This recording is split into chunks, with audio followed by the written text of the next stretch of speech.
Fans and viewers, कैसे आप सब लोग? आप ठीक है? मैं हूं आपका होस्ट इस्माइल यूनस और आप देख रहे हैं मेरा यूट्यूब चैनल क्रिक टॉक।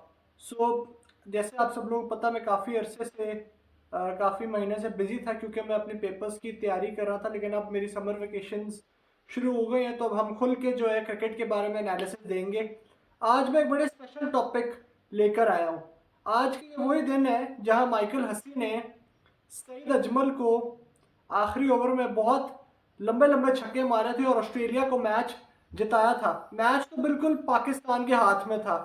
पाकिस्तान को ये मैच इजीली जीत जाना चाहिए था। लास्ट ओवर में 18 रन चाहिए थे, लेकिन सईद अजमल को बहुत ज़्यादा कुट पड़ी और मेरे ख्याल में Michael Hussey on the day बहुत ही ज़बरदस्त खेला।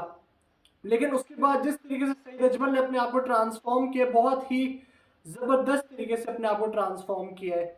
इसके बाद सईद अजमल बिल्कुल टोटली डिफरेंट बॉलर नजर आया है। अब देखिए, स्पेशली मैं उसके स्पेल्स के बारे में बात करूँ अगेंस्ट इंग्लैंड 2012 के यूएई सीरीज में, जब उसने one of the best batters को आउट किया और उस वक्त इंग्लैंड की टीम नंबर 1 टेस्ट साइड थी। और मैं समझता हूँ उन जैसे बॉलर्स को आउट करना इतना आसान नहीं होता।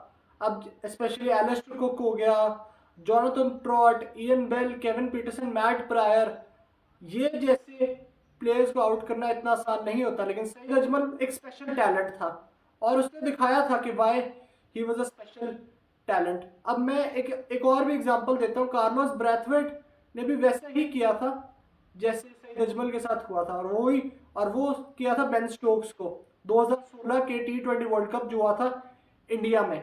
लेकिन ये देखें जिस तरीके से इसके बाद बेन स्टोक्स ने भी वैसे ही अपने आप को ट्रांसफॉर्म किया as one of the best all-rounder, जैसे सईद अजमल ने अपने आप को ट्रांसफॉर्म किया 2010 के सेमीफाइनल के बाद।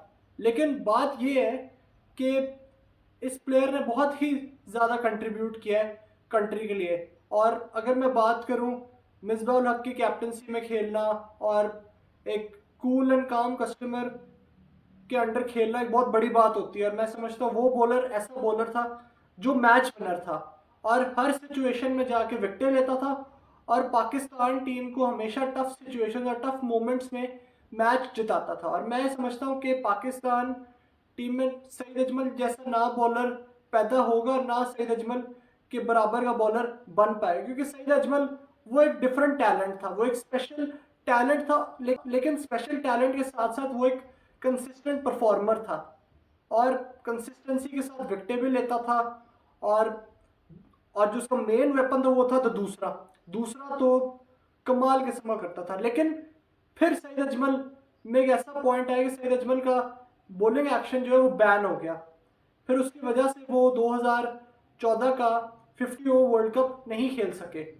लेकिन फिर इसके बाद उनको बांग्लादेश सीरीज में मौका दिया गया, उनका एक्शन बिल्कुल चेंज हो गया था। लेकिन वो उस बांग्लादेश सीरीज में कंसिस्टेंसी से परफॉर्मेंस नहीं दे सके। फिर डोमेस्टिक क्रिकेट में चले गए, अनलाइक हमारे पाकिस्तानी क्रिकेटर्स जो लीग्स प्रेफर करते हैं रादर देन प्लेइंग डोमेस्टिक, क्योंकि उसको यकीन था कि मैं दोबारा पाकिस्तान खेल सकता हूँ। लेकिन फिर मेहनत करता रहा, लेकिन पीसीबी ने फिर सोचा कि नहीं यार, अब ये वो प्लेयर नहीं रहा जो पहले था और ये वो पुराना वाला सईद अजमल नहीं रहा, ये डिफरेंट किस्म का सईद अजमल नजर आ रहा है। और बहुत बॉलर बैट्समैन उसको पिक करने लग गए। फिर बैट्समैन के लिए आसानी होना शुरू होगी, बैट्समैन ने उसके ऊपर वर्किंग करने लग गए जब उसका बॉलिंग एक्शन चेंज हुआ। लेकिन मुझे अफसोस इस बात का था कि मीडिया ने मिसबा और अफरीदी को मतलब सारी बातें की थी और मीडिया ने सईद अजमल को सही तरह ट्रीट नहीं किया था, बल्कि उसकी फेवर में बात करनी चाहिए थी। और फिर ये भी था कि अगर सईद अजमल चले, पाकिस्तान खेला भी है, चाहे कोई प्लेयर कम पाकिस्तान खेला है, उसकी एटलीस्ट कोई रिस्पेक्ट होनी चाहिए, एटलीस्ट कोई एनुअल डिनर कर लेना चाहिए या उसके लिए कोई एटलीस्ट कोई एक वो कर लेना चाहिए, कोई फॉर एग्जांपल कोई स्टैचू बना लेना चाहिए। क्योंकि ये होती है रिस्पेक्ट, ये दिखावा नहीं होता। क्योंकि जब आप किसी क्रिकेटर की जब रिस्पेक्ट करते हैं ना, फिर उसकी पहचान भी बनती है फिर। और मैं समझता हूँ उसकी रिस्पेक्ट के लिए ये ज़रूरी है उसके नाम से कोई एनक्लोजर बना दें या कोई स्टेडियम उसके नाम से बना दें, ताकि कोई तो रिस्पेक्ट हो ना। चाहे प्लेयर कम पाकिस्तान खेला है, चाहे प्लेयर ज़्यादा पाकिस्तान खेला है, लेकिन उसकी उतनी ही रिस्पेक्ट होनी चाहिए जितनी वो डिज़र्व करता है, और उसको रिस्पेक्ट मिलनी चाहिए। ये सबसे इम्पोर्टेंट जो है मेरा मेरा ओपिनियन है। और मैं ये समझता हूँ कि अब मैं आपको एग्जांपल शेन वॉर्न की देता हूँ। जब उसकी डेथ हुई थी तो एमसीजी में उसका स्टैचू बना दिया था। वो क्यों स्टैचू बनाया था? बिकॉज वो एक लेजेंड रहा है कंट्री के लिए, because it takes blood sweat and tears to represent your country. और मैं समझता हूँ कि वो हमारी पीसीबी ने नहीं किया। उसको अच्छे तरीके से सईद अजमल को ट्रीट करना चाहिए था। कोई स्टैचू बनाते हैं तो चले, एटलीस्ट फैंस पहचानते कि वाकई ये कोई बहुत बड़ा लेजेंड रहा है पाकिस्तान के लिए, और बहुत बहुत बड़े बड़े मैचेस जिता चुका है पाकिस्तान को। और स्पेशली वो तो मुझे स्पेल याद है अगेंस्ट इंग्लैंड अबू धाबी में, जब 145 रन डिफेंड करने, जब अब्दुल रहमान और सईद अजमल ने दोनों एंड से बहुत ही ज़बरदस्त किस्म की बॉलिंग की यूएई में, जहां ऑब्वियसली एक एक गज का गेंद ब्रेक होता है। लेकिन मैं आपको ये अभी बात आप सारे फैंस लिख लें, सईद अजमल जैसा कोई भी क्रिकेटर नहीं होगा। सईद अजमल जैसा बॉलर कभी भी दुनिया में पैदा नहीं होगा।